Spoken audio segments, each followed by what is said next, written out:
20 minutes was spent at the lake, 10 minutes I was spent in the bathroom. So that literally only leaves 15 minutes of something that can't be explained. Because even in that 15 minutes, I'm doing CPR. I'm trying to understand what's going on with her. It can be explained. How do you want me to explain it to you? With what I told you. 15 minutes. That's the gap no one could explain. According to him, 20 minutes were spent walking to a lake. 10 minutes were spent alone in a bathroom. And in the remaining 15 minutes, he says he was desperately trying to save her life. But doctors would later say the injuries found inside a 2-year-old child could not have happened by accident, and they could not have happened quietly. Today's case forces one disturbing question. What really happened during those 15 minutes?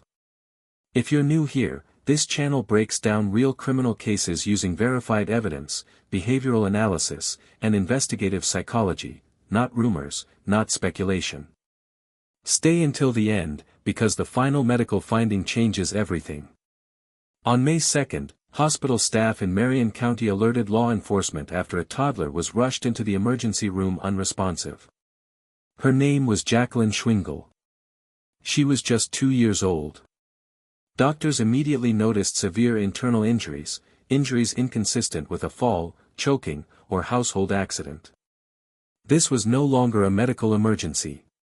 It was a criminal investigation. I need your help. Okay. Lot 62. Do you know who lives there?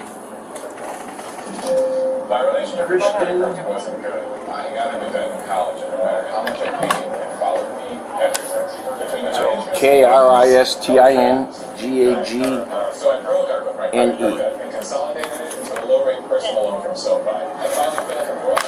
Anybody else? I don't check on them. She could have a boyfriend or husband, I don't know. But she's the only one registered to that? Yeah, that's the one that registered. Okay. Alright. So I guess, in a nutshell, that somebody that does not go by that name is down in Waterman right now with a small kid, and the small kid might not make it. Ooh. So Was it abuse or something? we don't know. Don't know. We have another deputy heading down to Waterman now. So This match is crazy where we live in. Ain't getting worse. where's lot 62 at? Yeah, I'll take you back there. Well, you just show me. I don't want to. Okay, 62. It's right here. Oh my gosh. Hey, how are you? Hey. Hey, what lot is this? 61. 61. Is that 62? How do the lot numbers go, Robert? Mr. Robert? How are you doing, sir? He's over visiting. He lives over there. Do you live next door? No. He's over that way. So I'm assuming this is lot 62? What's yours? 10 and 60? 61. Yeah, that'd be 62 over there. So you don't live here? You live somewhere else? I live right across the street. It goes that way, The numbers are on the ground right Do you know who lives here? A couple with kids. How many kids? How many kids do they have? Two? Two. Do you know their names? Uh-huh. When's the last time you saw them? I haven't seen him today. Basically yesterday? Yeah, because he lives over there. He just comes over and visits. And the reason, nobody's in trouble, but the reason I'm being, one of the small kids is at Waterman's Hospital and not doing too good. Oh, no. So I need to figure out who lives here. Is the guy's Jeep, name is Travis. Here, I'll tell you who can the help guy's name is Trevor? you. Travis, I think. Travis? Hello? You don't live here, right? No, sir. Okay. You live here? You live over there. Trying to get my direction over here. Here, let's go back out here. Do you know these people that live here? I work for his aunt and uncle. Okay. What's his name? The guy that stays here? Yeah. It's Travis. I don't know what his last Do name you know is. the female's name? No, I don't. What's Jack? Trish. Huh? Trish. Trish? No, I'm actually looking for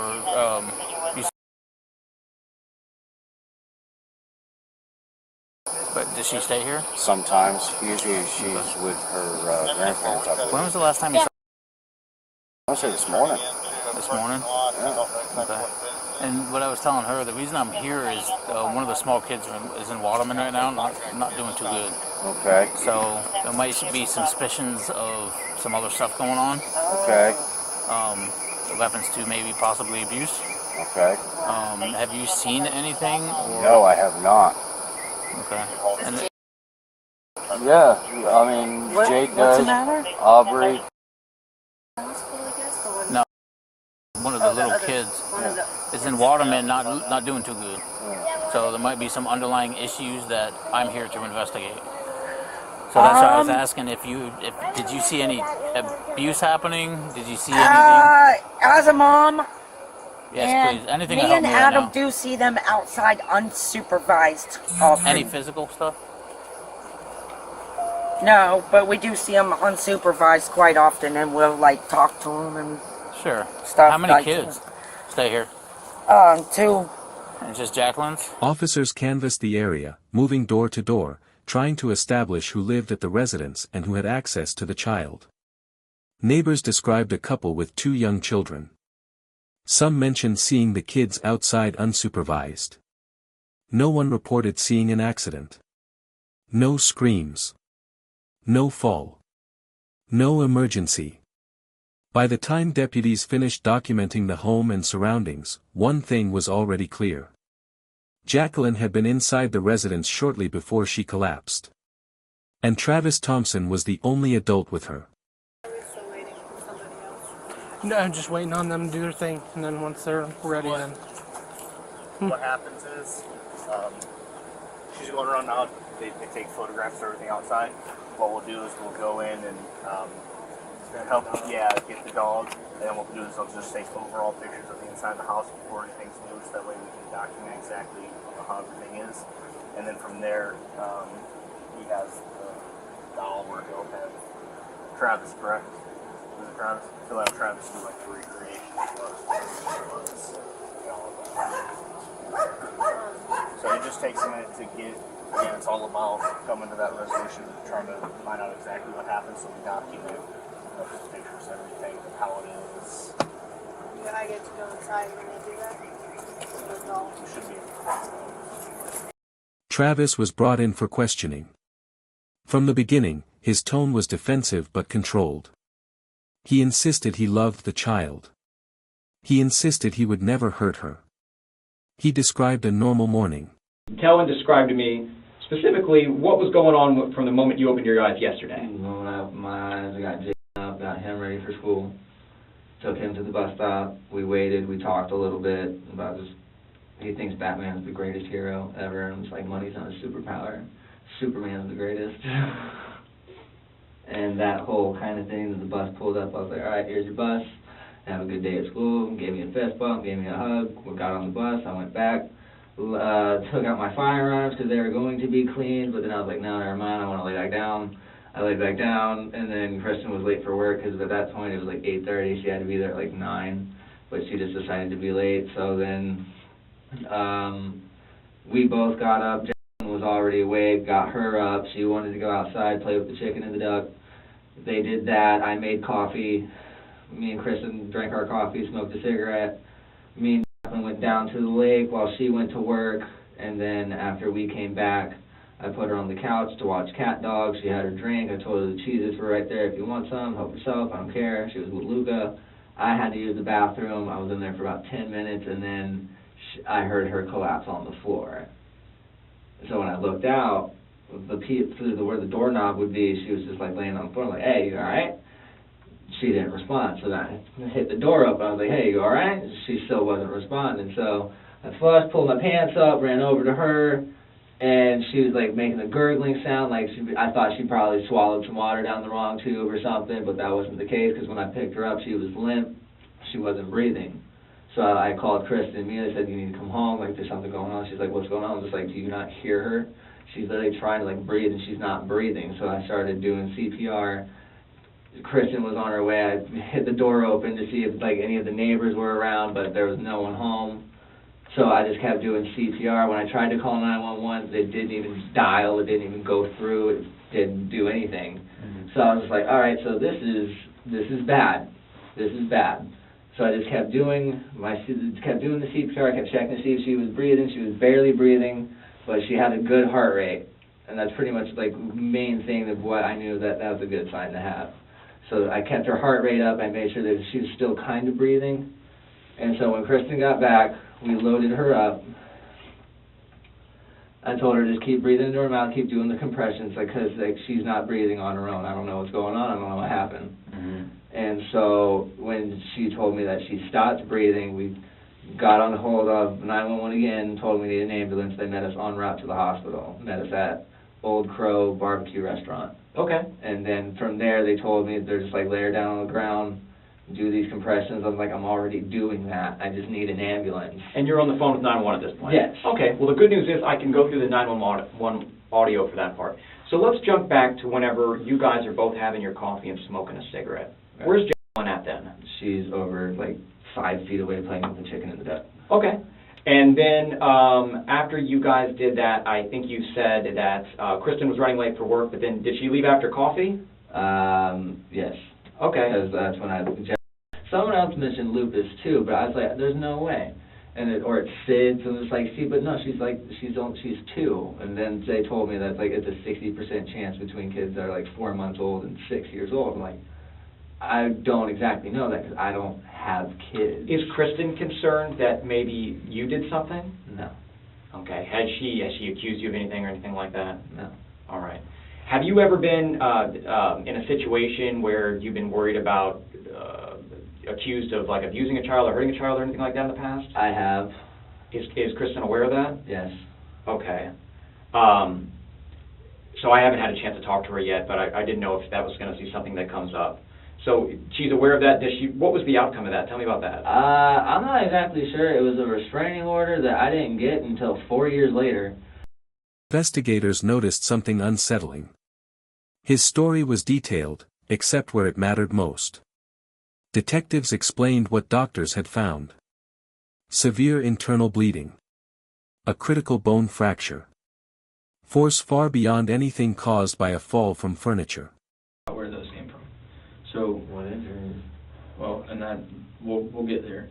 So, has she fallen anytime recently? I know when I talked to you last, there was one incident in a McDonald's where she That stood would up be and the hit her last head on one the that I know table. of. And But other than that, she stayed at her mom's, and I'd stayed at like my mom's like one night, and then I've been there mostly by myself for the past week. There wasn't until like 3 days, like You've been in 4 day the camper by period. yourself. Yeah, pretty much Yeah. at this point. Yeah, kind of. So, at what point did Kristen and them come back to the camper? Friday. Okay. Friday or Saturday, because we went to a church event Saturday, and then the same day we went to Juniper Springs. Okay. And then after that, So they stay Saturday night? yeah, they stayed Saturday and Sunday night, and then they stayed Monday night, but I'm pretty sure they went somewhere, but pretty sure Friday or Saturday, yeah, it was Friday. Occurred. I don't see how they could possibly be an accident, Travis. I'm not sure either. I'm not sure what these injuries would be. Well, we haven't got to talk to Kristen about it yet. That's next up. But in these kind of cases where someone has passed away, I've been doing this for years. If someone passes away, we always give them an opportunity to clear their name. I've had cases where I take somebody down the hall and we put them on a polygraph, and whenever they pass the polygraph, obviously they can tell their loved one, spouse, girlfriend, I didn't do anything wrong in this. They even gave me a polygraph down the hall.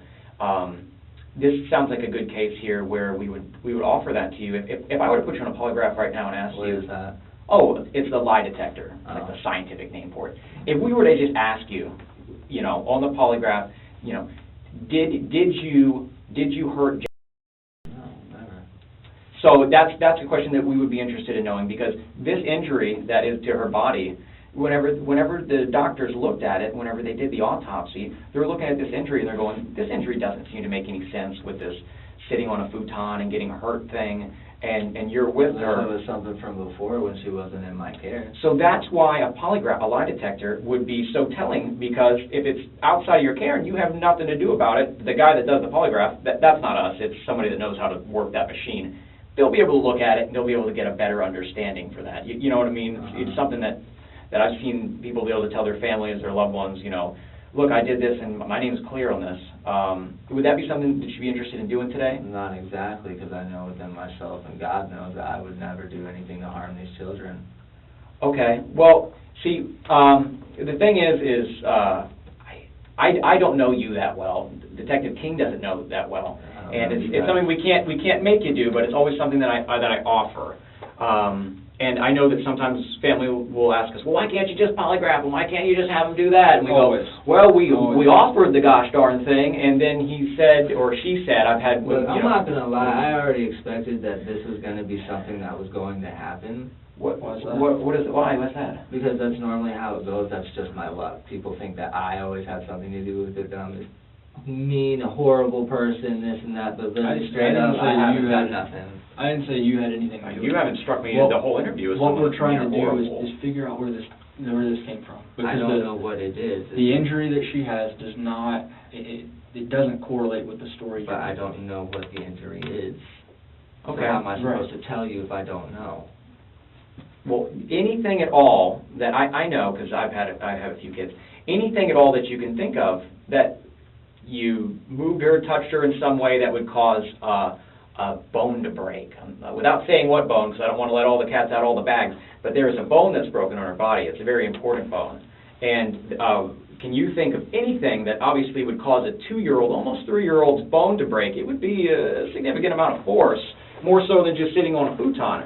And that's why we're just trying to figure out if there was something that you had left out earlier. And look, I understand sitting here talking to a couple of detectives, you got your girlfriend of a year, she's trying to find herself, and you were watching her child, there's a lot of pressure on you that you maybe had forgot something or had left something out, which it can be clarified right now. And I get that. I've done this long enough to know. I just kind of want to start over again and see if there was something that happened. Did you pick her up and you move her around some way? Did no, she... I was very delicate with the child. Okay. And what he's getting at is, so the first time I talked to you, remember, that your day started with, right? Yeah. And then we progressed and we found, oh, well, I forgot. I took Jason to the bus stop, okay? So, and then that progressed a little more. And then we get the information about, oh, well, yeah, when I came back from dropping off at the bus stop, I grabbed my guns out of the cabinet, and that's why they're on the floor next to the bed. That's what he's getting at, is there's things that as you're thinking you might say, maybe that is something that I forgot. Maybe I don't think it's significant, but maybe it is.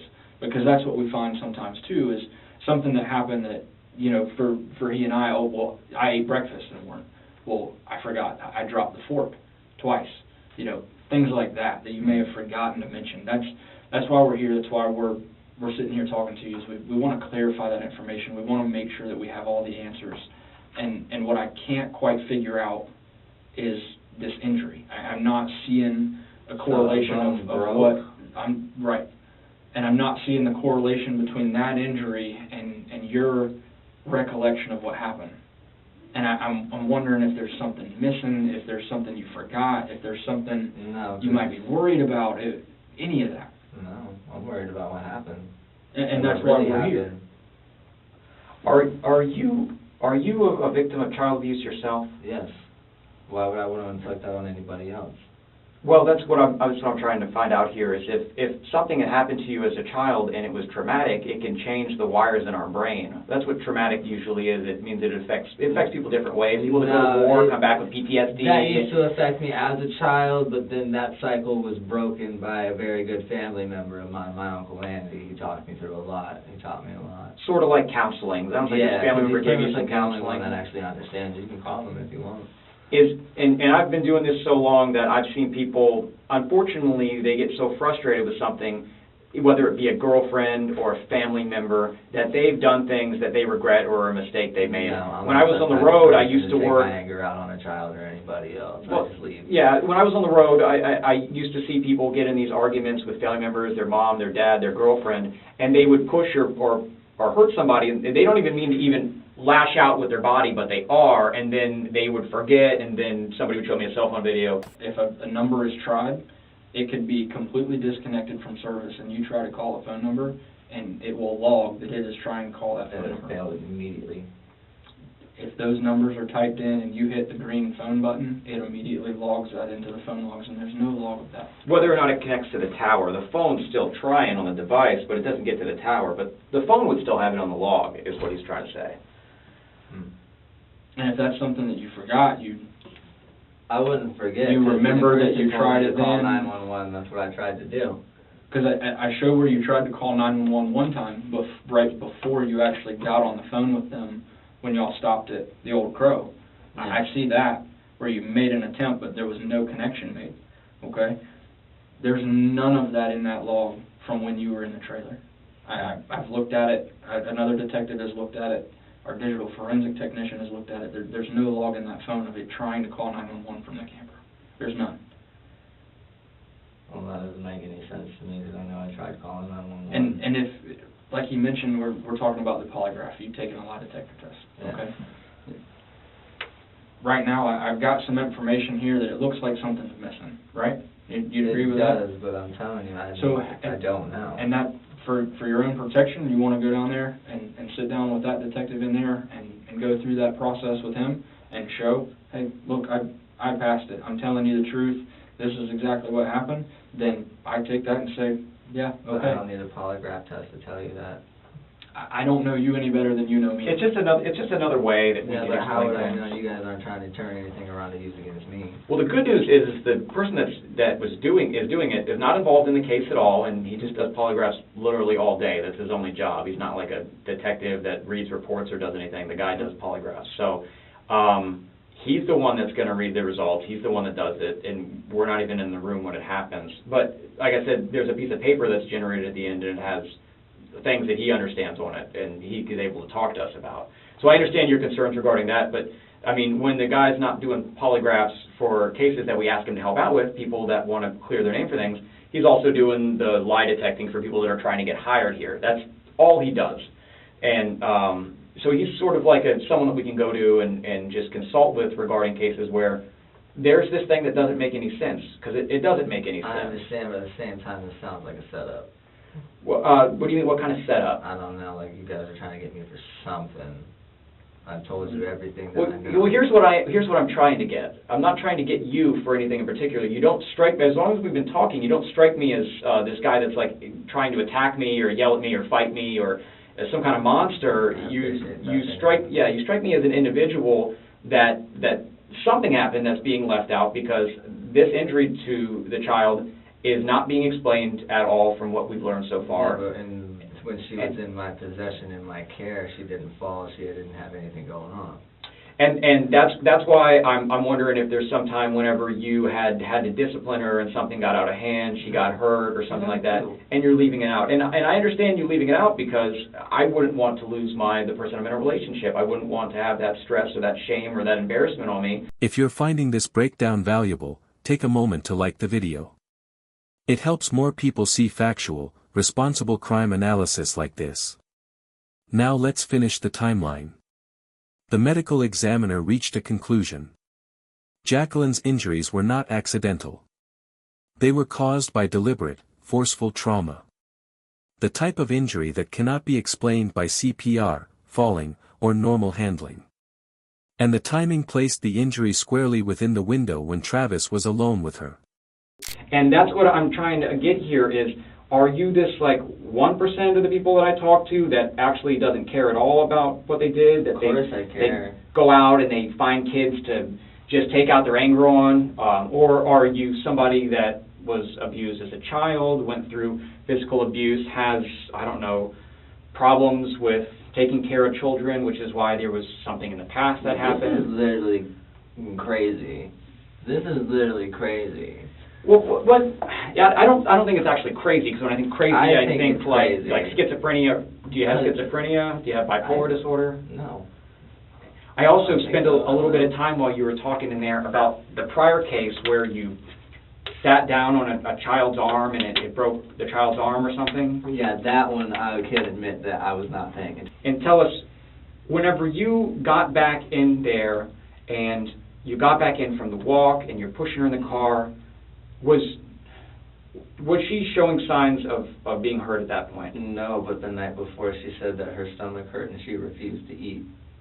And there's been times where she would even say, my back hurts. And like, even me and her would look like, you're only 2, how does your back hurt? Okay. When would that come up? Because that's the first time I've heard that. I mean, we talked about hair coming out, we talked about all kinds of stuff. I don't remember us talking about that. Yeah, at random points she would just be like, oh, my throat hurts, my back hurts. I'm like, what do you mean? Like, you've done nothing, you just got out of bed, why does your back hurt? She'd walk around like her spine hurts or something, but yet she'd go outside and play, she'd go with her mom, she'd go with me to the store, like she was fine. And this only would come up when it came to eating or going to bed, or just getting her to go play. When was the last time this complaint occurred? That's a mom question. I don't know. Because in the last few times I saw him, like, I don't make him do anything. She told me I have no authority. I was like, okay, that's fine. So what's the benefit of her, if it's happening when she's eating, going to bed? Attention, mom's attention, I'm guessing. I'm not sure. Because that's what I've been trying to figure out as well. Because I'm just as suspicious as you guys. Like, I want to know, like, why do you keep saying your throat hurts? Why do you keep saying your back hurts? Because I see you play, and then you just want to go lay down, you don't want to move. And it's like... So, have y'all tried to take her to the doctor for this, or...? That's a mom question. I don't know. Well, I mean, she suggested it, but then, like, she does the home remedy thing. So I don't know. Okay. I just continue doing what I'm doing. Something that would be minor, like ouchies. This would be like, I'm in a lot of pain. That's what I'm saying. So it makes no sense to me, because if she had a broken bone, then she would definitely let you know, because then she wouldn't be moving, she wouldn't be walking, she would be crying constantly, saying, I hurt. And these exact reasons, these things that you're telling us, is why I do not believe that we're talking about all true things. The things we're talking about are not true. And I believe that something happened. I'm hoping that it was an accident between you and her that would explain this, and we're just not covering it. How is it not true? So you said yourself that if she had a broken bone, that she would tell you. Yeah. She would explain that, okay? Well, she would explain it, but she would definitely make it clear. She'd Signs of saying that, hey, my back hurts, or she would cry.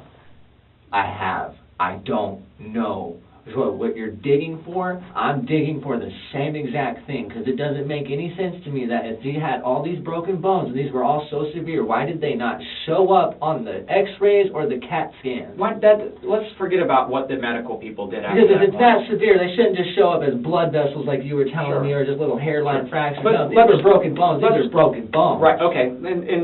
Let's not worry about what they saw at the hospital. That's not important. Let's cut the hospital out, and let's worry more about what the autopsy was done, which is much more obvious, and the fact that you were with her in the time that this very serious injury happens. Okay, let's not worry about what the hospital saw or did or didn't do. We're not worried about that. We're worried about what was seen at the autopsy after she had passed away, and then the fact that you were with her, and this injury is so serious that there's no way that she would be able to walk and move. And there's no way that I can explain that to you. Do you have like another personality? Do you like black out and lose track of what you're doing? No. Because that's what I'm not understanding here. You're either missing a huge portion of time, you're actually leaving out, and you're lying and not telling us about something. This was all a 30 to 45 minute period. 20 minutes was spent at the lake, 10 minutes I was spent in the bathroom. So that literally only leaves 15 minutes of something that can't be explained. Because even in that 15 minutes, I'm doing CPR. I'm trying to understand what's going on with her. It can be explained. How do you want me to explain it to you? With what I've told you everything. With what part of you was moving her, touching her, doing something to her? As she was in that condition, I was very delicate. I didn't drag her around. I didn't just pick her up. No. Whenever she went from the condition of I'm looking around, I'm lucid, to not being lucid. Have a minute. Yep. Wow, this is ridiculous. 15 minutes. That unexplained gap. Jacqueline's mother was informed of the findings. She confirmed Travis had previously admitted injuring another child. When asked if she would take a polygraph, she agreed immediately. She wanted answers. Investigators now had consistency from one side, and silence from the other. Here's going to be helping me out some. I'm Detective Andrew. I'm here helping out. So I went to the autopsy this morning. I know that's your primary concern right now is the results of that. They are not official, and they haven't released a final finding. But I was at the autopsy, and I can't give you full information because it is still an investigation, but I can kind of give you an overview, kind of a summary of what's going on. I can tell you there is a significant bone break that we do believe is the cause of her passing. Okay? Is there any clue as to when it happened? The timeline that I'm looking at is after you left work. Okay? And the reason that we're thinking some of these things is that do you have any history of being investigated for child abuse or anything like that? No. Okay. Has Travis had any history with that? Has he ever disclosed to you any prior investigations with detectives or police officers or child abuse or? He told me before that he was with this girl, and she had 2 kids, and I met them. They actually lived with us for a little bit. Travis and Alexis were out back in the camper, and the kids were inside with us. Mm-hmm. Well, I guess at some point after they had moved out, the baby was on the couch, and he sat on the baby and hurt his arm. Uh-huh. And he admitted to that. Yeah. But I guess the baby had previous injuries. I don't know where they came from, who they came from, what happened. I don't even know what happened with that entire situation. Okay. I just know what he told me. Okay. So like I said, we're trying to sort this out, and we're offering people that have to go through this. I know it's hard, but we offer them a lie detector to see whether or not they did any intentional or even unintentional injury to a child. We offer it in all of our cases. So would you be willing to take a lie detector if that's something that... Yeah, absolutely. Okay. I would do anything as long as I can get answers as to what happened to her. All right. Do you think anybody else that we've talked to would be willing to do that as well? Yeah, I don't see why not. Okay. Do you think Travis would have any problems doing it or anything? I don't think you really have much of a choice. We're on our way to walking to the lake. As she was leaving, that's when we were walking through the back lot of where our lot is, crossing the street.